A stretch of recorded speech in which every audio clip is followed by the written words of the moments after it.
One Crazy Summer by Rita Williams Garcia. For the People, Chapter 7. We were trained spies back in Brooklyn, scrunched together, pressing our ears to the door, wall, or air. We used hand signals and mouthed words instead of whispered. If necessary, I could shush my sisters with a glare to bottle up their loose giggling. You can't giggle and be a spy. It was by pressing our ears to the air that we had heard Pa say, "No, Ma, they need to know her, and she needs to know them. They're flying to Oakland. That's final." It had been all we could do not to let on when Pa sat us down the next morning. The knock on the door, Cecile ordering us to hide in the room, and her clearing away all evidence of us were not actions of a mother. These were actions of a secret agent or a fugitive from justice. Someone who doesn't open her door wide and welcoming like Big Ma does when the doorbell rings. Hers were actions of someone who wears hats, scarves, and shades to keep from being recognized, kind of like the guy in the phone booth, someone obviously hiding out. Once again we fell into our spying positions, angling ourselves at the cracked door to see while pressing our ears against the air. From there we could see pieces of 3 figures who entered Cecile's house. All wore dark colors. One had on a black jacket and a black beret, the other 2 black t-shirts and black berets over afros. We steadied our heavy, excited breathing to hear what we could. It wasn't long after greeting one another that their talking turned to arguing. It was their voices, all 3 of them, against hers. It sounded like, "Seize the time, for the people, the time is now," versus her, "Me, my, no, no," then each of them firing off, the people, against her, "My art, my work, my time, my materials, my printing press, me, my, no, no." I was sure they were Black Panthers.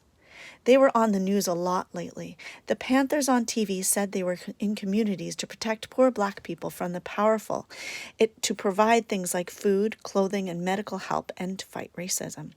Even so, most people were afraid of Black Panthers because they carried rifles and shouted Black Power. From what I could see, these 3 didn't have rifles, and Cecile didn't seem afraid, just annoyed because they wanted her things, but she didn't want to give them. Big Ma said God could not have made a being more selfish than Cecile. At least she was like that with everyone, not just us.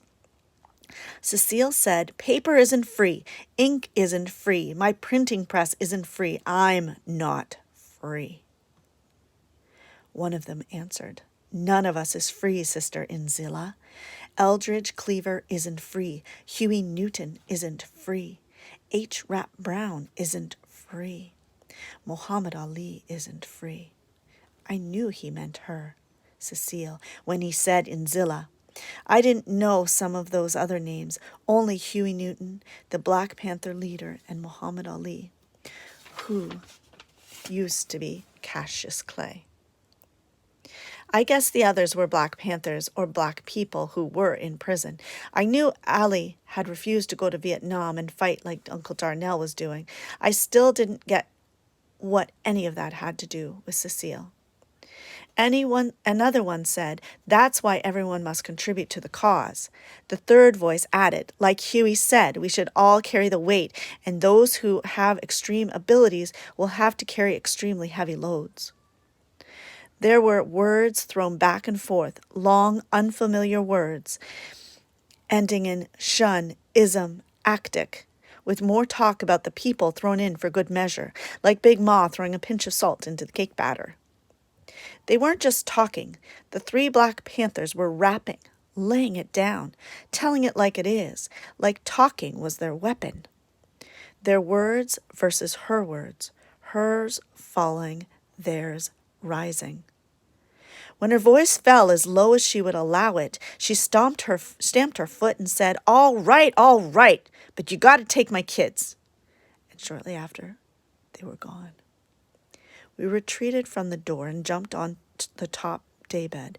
This was the next part after the spy missions, pulling together what we'd learned. Vanetta asked, "Is she giving us away?" Then Fern, "To those people?" I shook my head no.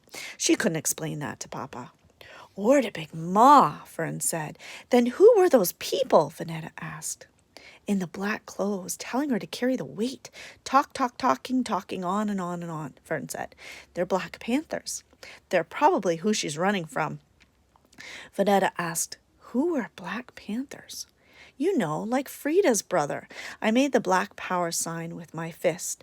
Only Big Ma and I watch the news. Big Ma enjoys hearing about all the trouble going on in the world. It isn't that she actually likes it, she just needs to hear about everything and talk about it. Since Pa works all day and is tired at night, Big Ma gives me her opinions while I wash the dishes. You name it. President LBJ, Ho Chi Minh in North Vietnam, Martin Luther King's funeral, Bobby Kennedy's funeral, the race riots, the sit-ins, Elizabeth Taylor's next husband, the Black Panthers, each holds Big Ma's interest. It has something to do with Cecile's paper, I said, and her ink, Vanetta said, and the people, Fern said.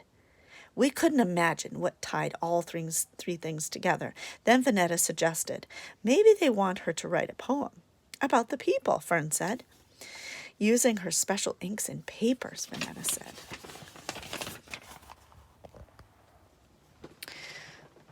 Pa had told us Cecile wrote poems, but I'd already known that.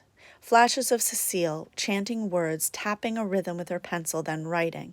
Uncle Darnell had said I was always there, quiet, in the kitchen while she chanted and tapped and wrote. I'd get those flashing pictures, but in pieces. Vanetta asked, can they make you write poems? Then Vanetta fixed her voice deep like a man's. You better write a poem about the people or else. Fern and I laughed at her. She loved entertaining us. They don't send the Black Panthers to your house to make you write a poem, I said. Vanetta's eyes lit up fox bright. She had an idea. Cecile prints up her own money. How else do you think she got it this house? Cecile is printing her own money in the kitchen. That's why we can't go in there. And that's why she didn't cook fried chicken. Or nana pudding. I shook my head. With all the money she'd have to print up to buy this house, the FBI would have tracked her down and thrown her in the pokey. The pokey? That made Fern laugh. Then Vanetta and Fern started dancing and singing. You do the hokey pokey and you turn yourself around. That's what it's all about.